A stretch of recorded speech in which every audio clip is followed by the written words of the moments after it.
Hi everyone, I'm Jim and welcome to the review of Spiritual Migration, the fourth studio record by the band Persefone. Today we're celebrating the 10th anniversary of it, so I decided to go back and see if it still holds up or not. My story with this band is quite simple. I've stumbled upon their music back in 2010 when I was still going to elementary school. That was my final year and I've just found Shinken, the previous album, on YouTube. I loved the first song. I think it was called Fall to Rise or something like that, and I was instantly hooked, and I've been their fan ever since. I was actually waiting for this record to be released back in 2013. I even signed up for some newsletter where the band would just post interesting stuff about the recording process. So yeah, Persefone has been in my life for over 13 years. It's been that long, huh? Time flies. So, these are the 6 people responsible for this album. 4 of them are still in the band. Sadly, the founding member Jordi, the guitarist, left after this record, and so did Mark, the drummer. He only played on this record and the previous one, Shinken. Both of these gentlemen were replaced by members of the band Nami, and I have a fun story about them. Nami was the first band I've bought discography on Bandcamp back in 2013. That was my first digital purchase basically, because before that my sister would buy this stuff for me. I think I was like 14 or 15 back then. The production is tight, it's clean but heavy, no loudness war, no clipping. You can hear every instrument and vocal performance without any problem. Message is diverse, songs are mostly about philosophy and spirituality. I'm not a spiritual person, but I truly enjoy these lyrics, especially on songs like Inner Fullness and The Great Reality. When it comes to the structure of the songs, it's mostly progressive. We have some songs that are technical and advanced, so the progressive structure is actually very simple. The segments just do not repeat. Every song is a journey, it just flows, and there are new things all the time. And technical structure is similar, but they do come back to some things, like on the song Upward Explosion. The music on this record is progressive death metal. The record starts with the intro, Flying Sea Dragons. The first thing you're going to notice are the keyboard and symphonic elements. They are present throughout the entire record, and I truly enjoy them. They build a very interesting atmosphere, and I dig the vibe. The drumming on the record is perfect, it's precise, it's technical, there are lots of various techniques used here. I especially enjoy the leg work. The bass work is audible, and the bassist sometimes plays his own lines, separate from the guitars, which is very cool. And the guitar work is mostly great throughout the record. I enjoy the grooviness and the melodies. Some of the guitar solos are not for me, but that's the minority. The vocals are done by 2 members. The vocalist is doing screaming and growling, and the keyboard player is singing. The main vocalist has a perfect voice and everything he does is fun to hear. And the keyboardist has a very cool somber voice. I do enjoy most of his singing, but not all of it. It depends on the song. So this instrumental intro is short but sweet. It showcases how the band is going to sound onwards, and I love the title because it reminds me of Gojira. 9 out of 10. Mind as Universe. Now this is a long, interesting song. I love most of the guitar work here. As usual, the drumming, the bass work and the vocals are just legendary. But this is not my favorite song on the record. Actually, it's one of the weaker ones. My favorite part is the first minute. 8 out of 10.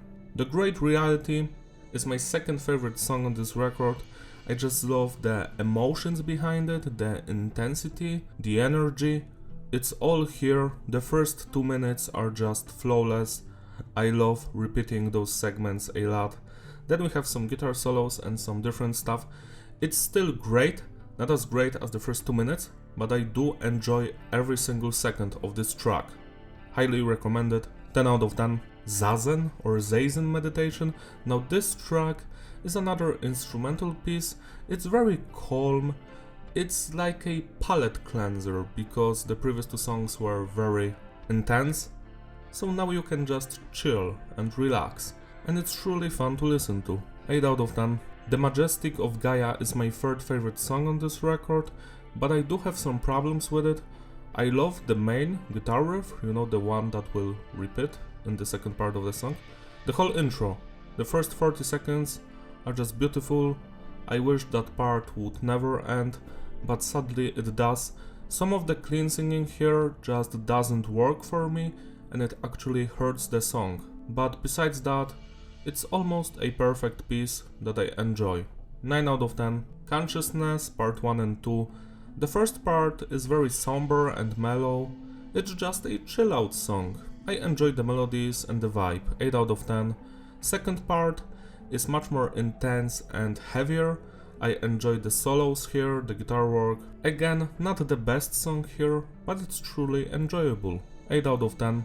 Inner Fullness is the highlight of this record and my favorite song. I just love how brutal and evil sounding it is in some parts. The first minute especially, the vocal performance is phenomenal. The growling, the screaming, hell yeah, I love it. And the middle of the song is also very sinister sounding. Those guitar riffs are just pure evil. I love them. And the mellow parts with clean singing also do work and I enjoy them. So yeah, this is a stellar track. 10 out of 10. Meta Meditation is the fifth instrumental song on this record.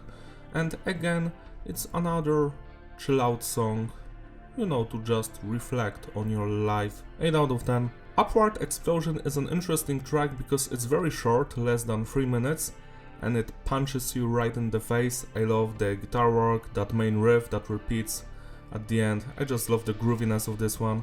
It's not perfect, but it's great. 9 out of 10. Spiritual Migration, the first song I've heard from this record because it was released as a single. Now, I love the first part of the track. The second part is a little bit lacking. Mostly I don't enjoy some of the guitar melodies, but almost everything works here. 9 out of 10. Returning to the Source is my third favorite song on this record. It reminds me of the Shinken album, you know, that Fall to Rise track, a little bit. I truly enjoy the first 2 minutes of this track. They are very intense, full of energy, emotions, just beautiful. And then the middle part, yeah, it's fine. And the outro is great. I've heard that some people complain about the outro for being too long in this track, but I truly enjoy it. 9 out of 10. And the final track is an outro. I enjoy this one. Again, very cool melodies that will just calm you down. 8 out of 10. To sum it all up, the consistency is stable and the flow is fitting. Replayability, yeah, it's an excellent record. I enjoy it from beginning to the end. It's a very cohesive piece that just works as a one entity. I think the previous album, Shinken, was better, but that might be my nostalgia talking. This one is also very fun to listen to, but there's a small flaw here. It's almost 70 minutes long, so if you don't have attention span for that, you might get bored in the middle or some shit. I don't. I do enjoy listening to it, but you have to focus while listening to it. That's just how it works for me. So I highly recommend it. Celebrate the anniversary by spinning Spiritual Migration today. It deserves some love and attention. I guess it's kinda underrated because I don't see many people talking about this band, and they just should. That's all from me. Thank you for watching. Don't forget to like and subscribe. Follow me on my Instagram, links in the description, and I will see you in my other videos. Bye!